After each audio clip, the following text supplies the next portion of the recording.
সম্মানিত বিয়াস, আসসালামু আলাইকুম ওয়া রাহমাতুল্লাহি ওয়া বারাকাতুহু। এই ভিডিওতে সূরা কাফিরুন তেলাওয়াত করব, বাংলা অনুবাদ সহ সংক্ষেপে তাফসীর পেশ করব ইনশাআল্লাহ।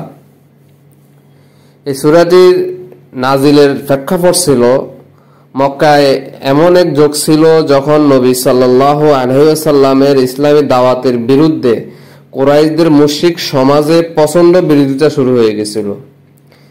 তো কিন্তু রাসূলুল্লাহ সাল্লাল্লাহু আলাইহি ওয়াসাল্লাম কোনো না কোনো প্রকার আপোষ করতে উদ্বুদ্ধ করা যাবে বলে কুরাইশরা তখনও মনে করত যে নবীর সাথে কিছু আপোষ করা যায় কিনা। তো এই ব্যাপারে তারা তখনও নিরাশ হয়নি যে করা যেতে পারে, আমরা চেষ্টা করে দেখি। এই জন্য তারা মাঝে মধ্যে আমাদের নবী মুহাম্মদ রাসূলুল্লাহ সাল্লাল্লাহু আলাইহি ওয়াসাল্লামের কাছে আপোষের ফর্মুলা নিয়ে হাজির হতো।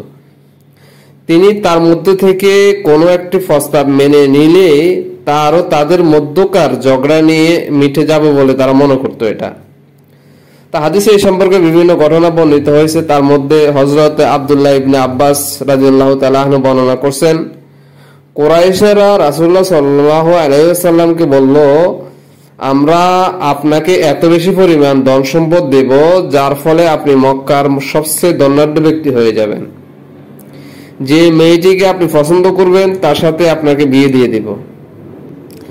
আমরা আপনার পিছনে চলতে সবসময় প্রস্তুত আছি, আপনি শুধু আমাদের এই কথা মেনে নেবেন। সেটা হলো আমাদের উপাস্যদের নিন্দা করা থেকে আপনি বিরত থাকবেন। মানে তারা যার পূজা করত এই মূর্তি পূজার বিপক্ষে কথা বলবেন না, এইটা নিন্দা করতে পারবেন না আপনি, শুধু তাইলে আপনি এগুলো পেয়ে যাবেন। তো এই প্রস্তাবটি আপনার পছন্দ যদি না হয় আমরা আরেকটি প্রস্তাব পেশ করতে পারি। তো এই প্রস্তাব আপনারও লাভ আমাদেরও লাভ হবে। তো রাসূলুল্লাহ সাল্লাল্লাহু আলাইহি ওয়াসাল্লাম জিজ্ঞেস করলেন, সেটি আবার কি?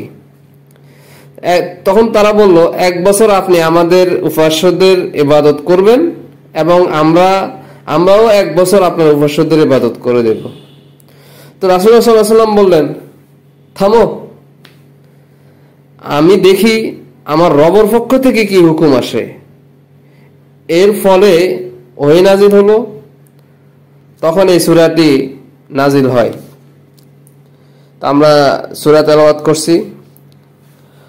আউযু বিল্লাহি মিনাশ শাইতানির রাজীম। বিসমিল্লাহির রহমানির রহিম। বিতাড়িত শয়তান থেকে আল্লাহর নিকট আশ্রয় চাচ্ছি, পরম করুণাময় মেহেরবান আল্লাহর নামে শুরু করছি। কুল ইয়া আইয়ুহাল কাফিরুন। আল্লাহ বললেন আমাদের নবী মুহাম্মদ রাসূলুল্লাহ সাল্লাল্লাহু আলাইহি ওয়াসাল্লামকে আল্লাহ বললেন, বলে দাও হে কাফেরগণ, হে কাফেরেরা। এখানে একটা কথা বলে রাখা ভালো, আল্লাহ আমাদের নবীকে যেটা উপদেশ দিয়েছেন ইসলাম প্রচারের সাথে, সেই দায়িত্বটা কিন্তু আমরা যারা মুমিন মুসলমান আমাদের উপরে দায়িত্বটা পড়ে যায়। তার এই কথাগুলো নবী যেভাবে কাফেরদেরকে বলছে, বর্তমান সমাজে আমরা যারা মুমিন দাবি করি আমাদেরকেও ঠিক একই পন্থা অবলম্বন করা উচিত। তখন নবী মুহাম্মদ রাসূলুল্লাহ সাল্লাল্লাহু আলাইহি ওয়াসাল্লাম আল্লাহ বললেন, বলে দাও হে কাফেরেরা, লা আ'বুদু মা তা'বুদুন। আমি তোমাদের ইবাদত করি না যাদের ইবাদত তোমরা করো। আমাদের নবী বলতেছেন, আমি তাদের ইবাদত করি না যাদের ইবাদত তোমরা করে থাকো। ওয়ালা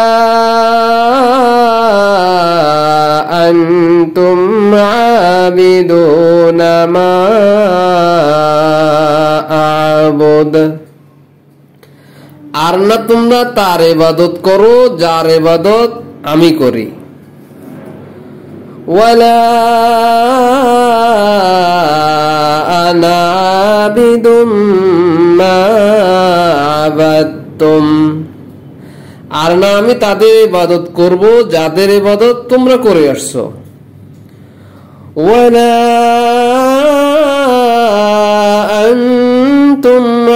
আবিদুনা মা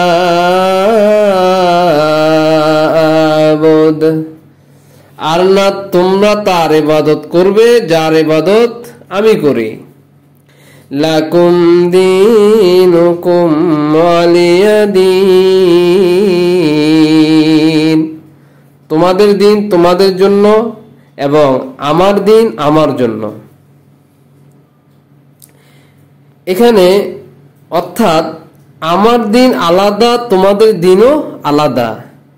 আমি তোমাদের মাবুদের পূজা উপাসনা বন্দেগী করি না এবং তোমরাও আমার মাবুদের পূজা উপাসনা করো না।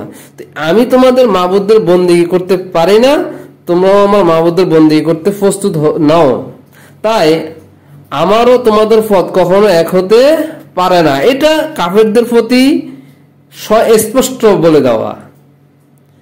তোমাদের সাথে তো আপোষ তো প্রশ্নই আসে না, কারণ তোমরা যা করো আমি তার কাছেও যাই না, করা তো দূরের কথা। আর আমি যা করি তোমরাও তা করতে আগ্রহ প্রকাশ করো না। সুতরাং তোমাদের সাথে কখনো আপোষ হওয়ার সুযোগ নাই। তোমাদের ধর্ম তোমাদের, আমার ধর্ম আমাদের, তাই বলে তোমাদের সাথে আপোষের কোনো সুযোগ নাই। আজকের সমাজে আমরা যারা বলি যে তোমার দিন